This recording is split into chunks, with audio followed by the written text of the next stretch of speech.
Hello नमस्कार दोस्तों, स्वागत है आप सभी का हमारे YouTube चैनल A2F एकेडमी में। आज के सेशन में आज आपको मैं एक बेहतरीन तरीके से नया चैप्टर पढ़ाऊंगा। इस चैप्टर का नाम है मोशन इन स्ट्रेट लाइन, यानी कि सरल रेखा में गति। ये जो चैप्टर है आपके डिफेंस के एग्जाम एनडीए, एयरफोर्स, नेवी और आईसीजी में बेहतरीन प्रश्न इसमें से देखे जाते हैं। और ये जो चैप्टर है क्लास 12th और क्लास 11th में भी, क्लास 11th में मैक्सिमम पोर्शन इसमें है, क्लास 11th का भी ये चैप्टर है। और ये नीट और आईआईटी में भी बहुत ज्यादा इसकी प्रायिकता रहती है। और ये जो प्रश्न मैं आपको बताने जा रहा हूँ, जो इसमें से प्रश्न मैं बताऊंगा आपको, बहुत ही इंपॉर्टेंट रहेगी और बहुत ही एक बेहतरीन तरीके से मैं आपको बताऊंगा। ये चैप्टर का नाम है बाबू, क्या चैप्टर है का नाम है बाबू? सरल सरल रेखा में गति। क्या है बाबू? सरल रेखा में गति, मोशन इन स्ट्रेट लाइन। अब देखिए, इस चैप्टर को समझने से पहले सबसे पहले आपको दो पॉइंट को समझना पड़ेगा। पहला क्या है? विराम।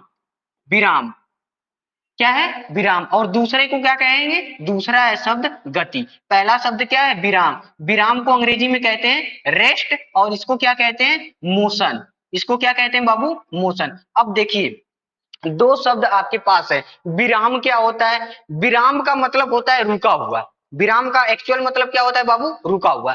अब देखिए, कोई वस्तु, कोई व्यक्ति रुका है तो वो खुद को देख करके ये नहीं पता लगाएगा कि मैं रुका, मतलब कोई भी वस्तु है, कोई भी मतलब दुनिया की कोई भी वस्तु है, वो अपने आप को एक विराम में पाता है। मतलब अगर मान लीजिए कि ये कोई व्यक्ति है ए, अगर ये अपने आप को देखेगा, ए अपने आप को देखेगा तो क्या कहेगा? वो कहेगा कि मैं विराम में हूं, मैं विराम में हूं। मान लीजिए ये अगर कोई कार में बैठा हो, ये कोई कार में अगर ए कोई नाम का पार्टिकल है जो कोई कार में बैठा है और ये चल रहा है, तब भी ये अपने आप को क्या कहेगा कि मैं विराम में हूं, मैं विराम में हूं। अगर मान लीजिए यहाँ पे कोई व्यक्ति बी बैठा है और बी जब इसको देखेगा तो क्या कहेगा कि ये जब बी कहेगा कि ये तो गति में है, ये तो गति में है, लेकिन ये खुद को ए अपने आप को क्या कह रहा है कि मैं विराम में हूं। तो मेरे कहने का मतलब ये है बाबू कि विराम क्या होता है?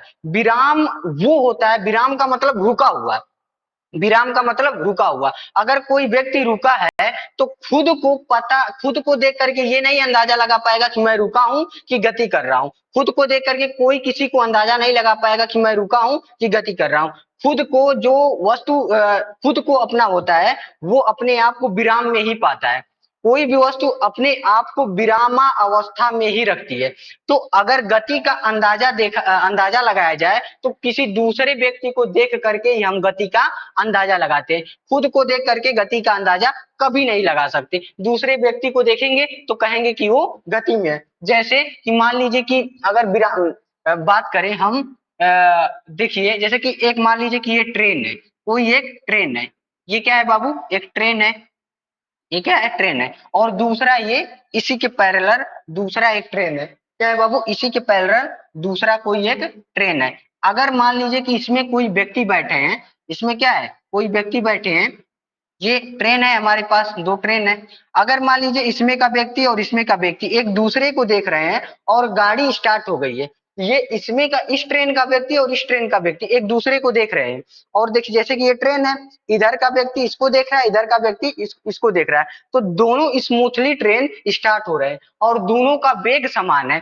तो जब एक दूसरे को देखेंगे तो कहेंगे कि यार ये ट्रेन तो चल ही नहीं रही है, ये तो रुकी हुई है।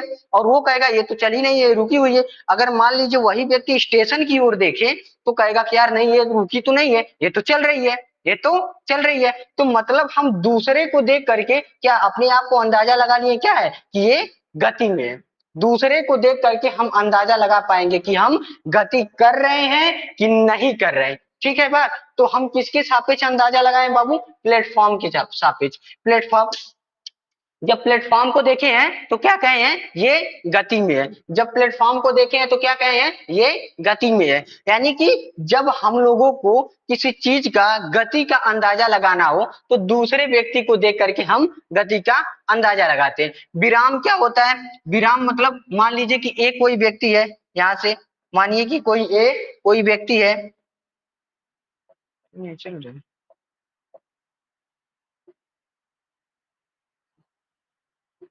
हाँ, मान लीजिए कि कोई ए व्यक्ति है, यहाँ पे मान लीजिए ए है, ये ए व्यक्ति था, यहाँ पे सी है, यहाँ पे डी है, यहाँ पे ई है, तीन व्यक्ति हैं। मान लीजिए इसके सापेक्ष हम देख रहे हैं इसको, इसके सापेक्ष जब हम इसको देख रहे हैं तो क्या पा रहे हैं कि ये रुका हुआ है, ये क्या है, रुका हुआ है। इसके सापेक्ष देख रहे हैं तो ये क्या है, रुका हुआ है। इसके सापेक्ष देख रहे हैं तो ये क्या है, रुका हुआ है। इसके सापेक्ष देख रहे हैं तो ये क्या है, रुका हुआ है। यानी कि ए के ई के सापेक्ष देखें, डी के सापेक्ष देखें, सी के सापेक्ष देखें और बी के सापेक्ष देखें, तो इन सभी के सापेक्ष जब देखें तो ए को क्या पाए बाबू, विराम अवस्था में। हम दूसरे को देख करके इसको क्या कहें, विराम की अवस्था में है। तो यानी कि विराम समझ में आ गया। विराम का अंदाजा कब लगाते हैं, ए को देख करके, बी को देख करके, सी को देख करके, डी को देख करके, ई को देख करके। यानी किसी वस्तु को देख करके दूसरा वस्तु रुका है तो कहेंगे क्या है, ये विराम में है। ये बात समझ में आई। गति में कब होगा, गति में कब होगा बाबू, गति में तब होगा जब हम कोई भी ब्रह्मांड का प्रत्येक वस्तु अपने आप को स्थिर मानता है।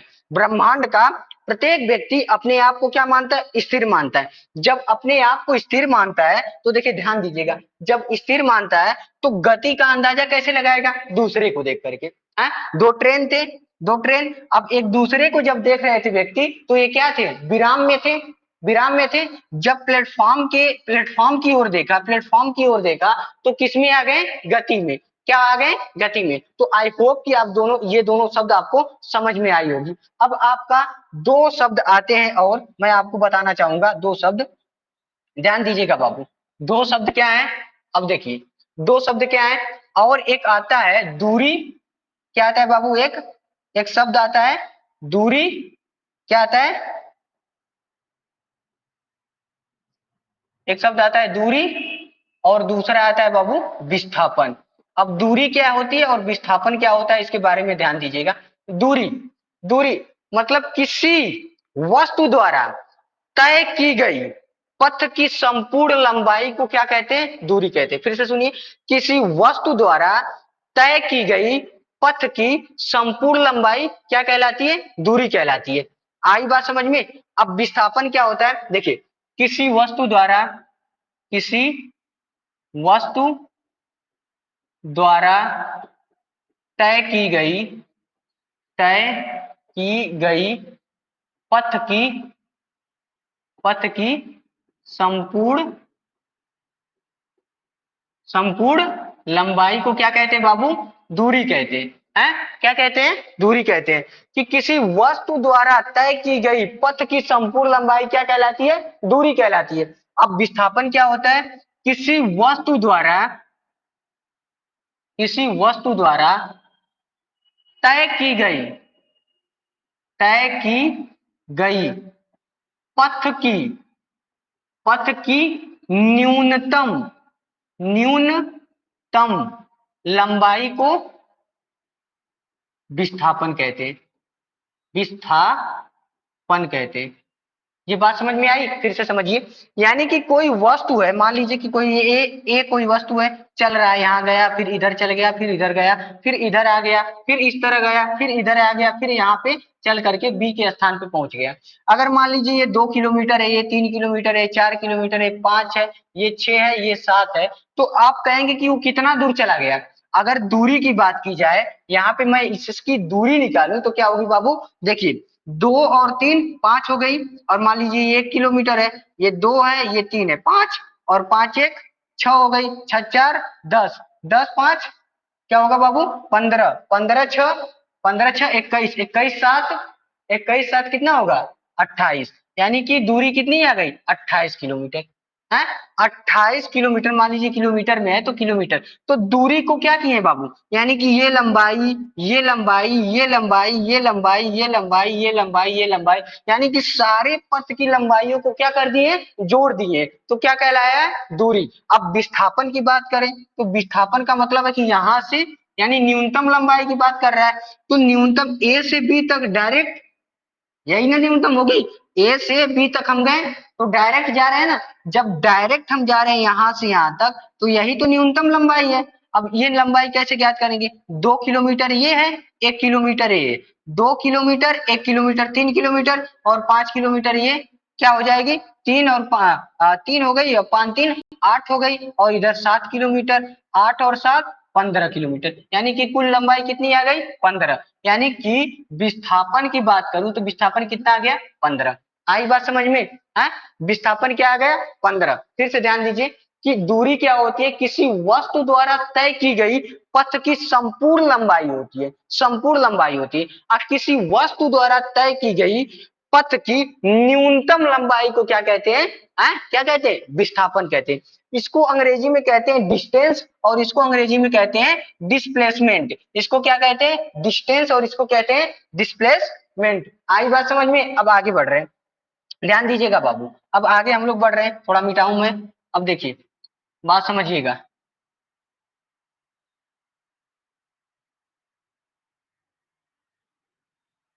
अब बात को समझिए बाबू।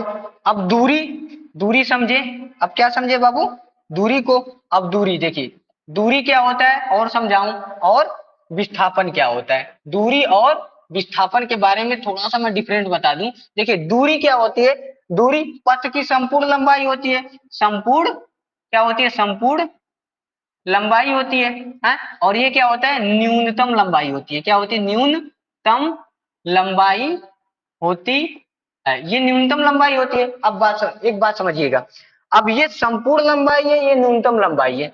अब देखिए ये दूरी जो है बाबू, ये दूरी अदिश राशि होती है। क्या होती है, अदिश, अदिश राशि।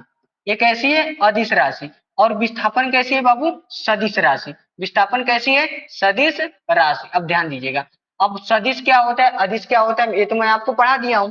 अगर कोई बोले 5 किलोमीटर चलना है, क्या कहे 5 किलोमीटर चलना है। अब ये नहीं पता है कि कहाँ चलना है, 5 किलोमीटर केवल चलना है। जब 5 किलोमीटर की बात करेगा तो 5 किलोमीटर क्या है बाबू, 5 किलोमीटर हमें चलना है, यानी कि लंबाई को तय करना है। जब हम लंबाई को तय कर रहे हैं तो ये क्या है, इसमें तो दिशा का कोई बाउंडेशन नहीं है। 5 किलोमीटर किसी भी दिशा में चल दीजिए, तो 5 किलोमीटर क्या है, दूरी है। इसको हम विस्थापन कहने से बचेंगे, मे भी कह सकते हैं लेकिन कहने से बचेंगे। ये क्या है, 5 किलोमीटर दूरी है। अगर यहाँ पे कह दे पूर्व, पूर्व अगर कह दे 5 किलोमीटर पूर्व दिशा में चलना है, 5 किलोमीटर पूर्व दिशा में चलना है, तब इसको क्या कहेंगे, ये विस्थापन है। यानी कि ये दिशा को शो कर दिया। जब दिशा को शो कर दिया तो क्या कहलाएगा, विस्थापन। आई बात समझ में बाबू, है आई बात समझ में? अब देखिए हम लोग आगे बढ़ रहे हैं, अब आगे बढ़ रहे हैं, देखिए ध्यान दीजिएगा। अब हम लोग बात करेंगे, अब ये दूरी और विस्थापन समझ में आई, अदिश है ये सदिश है। विस्थापन जो है, दूरी जो है, ये धनात्मक भी हो सकता है, ये धनात्मक होता है। क्या, कैसा होता है बाबू, धनात्मक होता है। दूरी कैसा होता है, धनात्मक होता है। लिख दे रहा हूं, धना धनात्मक होता है। और विस्थापन की बात करें, ये धनात्मक भी हो सकता है, धनात्मक, धनात्मक भी हो सकता है। और क्या हो सकता है बाबू, ऋणात्मक भी। क्या, कैसा कैसा हो सकता है, धनात्मक और ऋणात्मक, धनात्मक और ऋणात्मक। और क्या हो सकता है बाबू, शून्य। बात समझिएगा, एक बात समझिएगा, ये आपके एयरफोर्स के एग्जाम में पूछा है कि विस्थापन को विस्थापन हो सकता है। ऑप्शन दिया था धनात्मक, ऋणात्मक, शून्य, तीनों दे दिया था। और एक ऑप्शन दिया था ये सभी।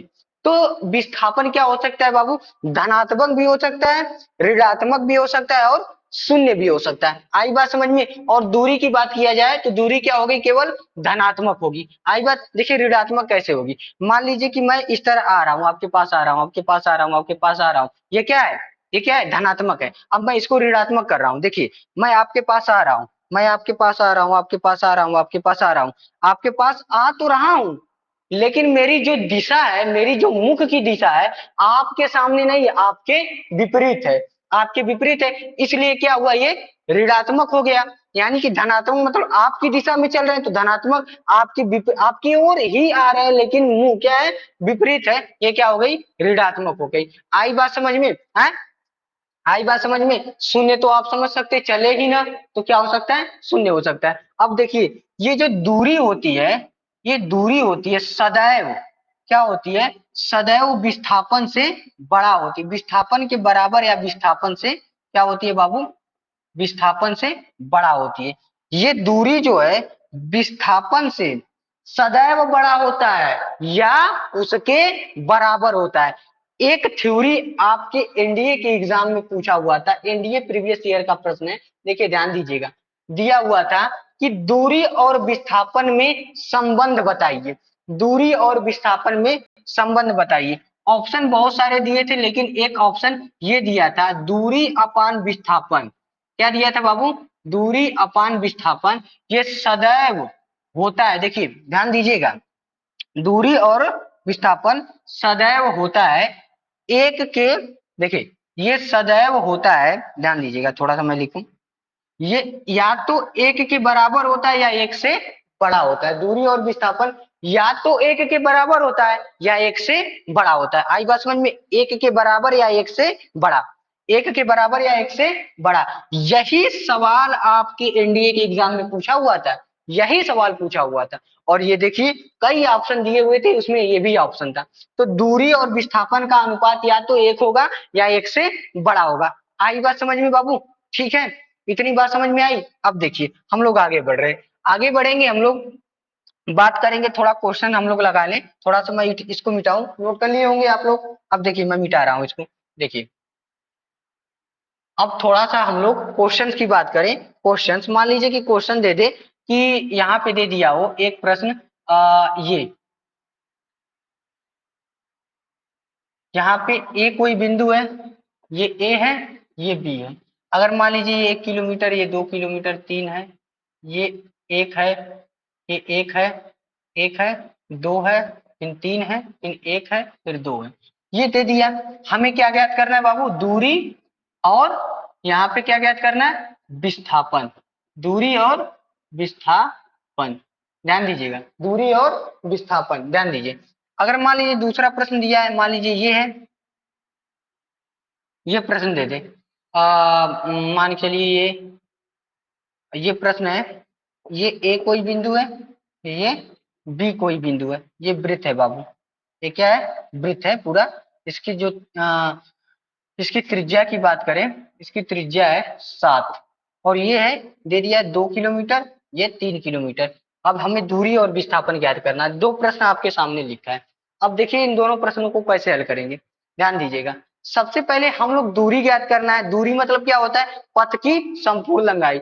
एक और दो, तीन हो गया, तीन तीन छह हो गया, छह एक सात, और सात दो नौ, नौ तीन, नौ तीन बाबू 12, 12 एक 13, 13 दो 13 दो, 13 और दो कितना होगा, 15। दूरी कितनी आ गई, 15। अब विस्थापन की बात करें, एक देखिए विस्थापन कैसे होगा, विस्थापन की बात करें बाबू, ध्यान दीजिएगा। अब ये क्या आ गई, ये विस्थापन है, ये क्या है, ये क्या है, ये विस्थापन है, ये भी क्या है, विस्थापन। विस्थापन मतलब क्या होता है, पथ की न्यूनतम लंबाई। तो डायरेक्ट यहां से यहां तक चलेंगे, डायरेक्ट यहां से यहां तक जाएंगे, न्यूनतम यही ना होगी बाबू। अब देखिए 1 किलोमीटर ये है, 3 किलोमीटर ये है, 2 किलोमीटर ये है, और 2 किलोमीटर ये है, 1 किलोमीटर ये है। जोड़िए, एक और तीन पांच हो गया, एक और तीन चार हो गया, चार दो छह, छह एक सात, सात दो नौ। विस्थापन क्या आ गई बाबू, 9। विस्थापन क्या आ गई बाबू, 9। आई बात समझ में? अब देखिए हम लोग यहाँ पे बात करेंगे इस प्रश्न में, इस प्रश्न में क्या दिया है हमें, हमें क्या ज्ञात करना है, इस प्रश्न में दूरी ज्ञात करना है। अब देखिए ये वृत्त है, ये पूरा वृत्त है बाबू, वृत्त मानिएगा, ये थोड़ा सा टेढ़ा बन गया है। अब वृत्त है, अब वृत्त की लंबाई, पहली बात तो हमें दूरी ज्ञात करनी है। तो दूरी, मान लीजिए कि ये जो व्यक्ति है, मैं थोड़ा सा मैं इस प्रश्न को थोड़ा सा मैं सही करना चाहूं तो ध्यान दीजिएगा, ये यहां से कट गया, कोई दिक्कत नहीं। अब देखिए ये हम लोग बात करेंगे, ध्यान दीजिए। अब इसकी दूरी की बात करें, ये व्यक्ति है यहां से चला, इस तरह चल करके, इस तरह चल करके ये यहाँ पे पहुंचा है, यानी कि इस तरह यहां से चला, फिर ऐसे गया, फिर यहां से ऐसे चला गया। तो दूरी कैसे निकलेगी, ये 2 किलोमीटर यहां से और 3 किलोमीटर यहां से, 5 किलोमीटर ये तो हो गया। अब इसकी बात करें, इसकी लंबाई क्या होगी, हमें पता है कि जो परिधि होती है, परिधि बराबर क्या होती है बाबू, 2 पाई आर तो आधा है ना, जिसको क्या कर देंगे आधा, तो क्या हो जाएगी पाई आर। अब देखिए पाई का मान क्या होता है 22/7 और आर का मान क्या दिया है बाबू 7, यानी कि ये परिधि की लंबाई मतलब अर्ध परिधि कितना हो गई, इसकी लंबाई क्या आ गई 22 मीटर, क्या आ गई 22, यानी कि अब ये देखिए 2 और 3 5 थी और 5 22 क्या हो गई 27, 5 और 22 5 और 22 क्या हो गई 27। आई बात समझ में है। अब देखिए विस्थापन की बात करें तो त्रिज्या क्या दिया है 7, तो यहाँ पे भी क्या हो जाएगी ये 7 हो जाएगी। तो अब देखिए 2 किलोमीटर यहाँ से, मैं पेन बदल रहा हूँ, देखिए ये 2 किलोमीटर यहाँ से 7 किलोमीटर, 2 किलोमीटर यहाँ से 7 किलोमीटर, ये 7 किलोमीटर, ये 3 किलोमीटर ये। अब देखिए विस्थापन डायरेक्ट ए से हमें कहाँ जाना है, डायरेक्ट कहाँ जाना है बी तक। तो अब विस्थापन की बात करें 2 हो गई 7 हो गई 7 हो गई 3 हो गई। अब जोड़िए 7 7 14 और 14 5, 14 5 क्या हो गई 19, क्या आ गई 19। ये आपको क्वेश्चन समझ में आया है, क्वेश्चन समझ में आया बाबू। अब देखिए ध्यान दीजिएगा, मैं 2 3 प्रश्न आपको दे दे रहा हूँ, आप इसे हल करिएगा, ध्यान इसको नोट कर लिए हैं। अब देखिए 2 3 प्रश्न मैं आपको दे दे रहा हूँ, आप इसे हल करके कमेंट बॉक्स में लिखिएगा, ध्यान दीजिएगा। पहला प्रश्न है आपके सामने, ध्यान दीजिए, पहला प्रश्न दिया है क्वेश्चन नंबर फर्स्ट, ध्यान दो बाबू, ये है ऐसे है,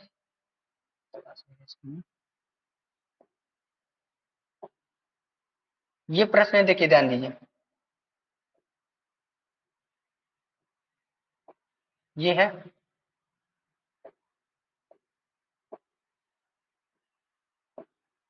ध्यान दीजिए बाबू, ये आपने प्रश्न है, ये है ऐसे गया है, फिर ऐसे गया है, फिर ऐसे गया है। ये कोई बिंदु ए है, ये कोई बिंदु बी है। ये दिया है 4 किलोमीटर, ये 3 किलोमीटर, ये 6 किलोमीटर, ये 8 किलोमीटर। तो हमें ज्ञात करना है विस्थापन, क्या ज्ञात करना है बाबू विस्थापन, और क्या ज्ञात करना है ध्यान दीजिएगा, है विस्थापन ज्ञात करना है और दूरी ज्ञात करना है, ध्यान दीजिए विस्थापन और दूरी ज्ञात करना है। दूसरा प्रश्न दे दिया है आपके सामने, ये दूसरा प्रश्न मैं लिख दे रहा हूँ, है मान लीजिए कि ये प्रश्न है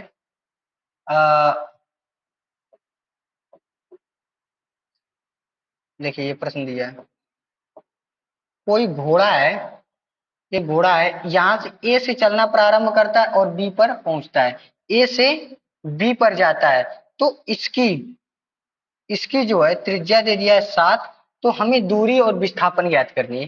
तो अब देखिए दूरी और विस्थापन कैसे ज्ञात करेंगे, इसको देखिए ध्यान दीजिए, हाँ दूरी ज्ञात करना है तो 4 और 3 7 और 7 6, 7 6 13 और 13 8 21, दूरी क्या आ गई 21 किलोमीटर। आई बात समझ में, ये मीटर में दिया हो या किलोमीटर में कोई दिक्कत नहीं, लिख सकते हैं। अब इसकी बात करें विस्थापन की, तो विस्थापन यहाँ से डायरेक्ट यहाँ पे जाएंगे बाबू, यही तो विस्थापन हो गई। अब देखिए ये 4 है ये 3 है, तो ये क्या हो गई पाइथागोरस से 5, ये हो गई 6 और 8 से ये क्या हो जाएगी 10 पाइथागोरस से।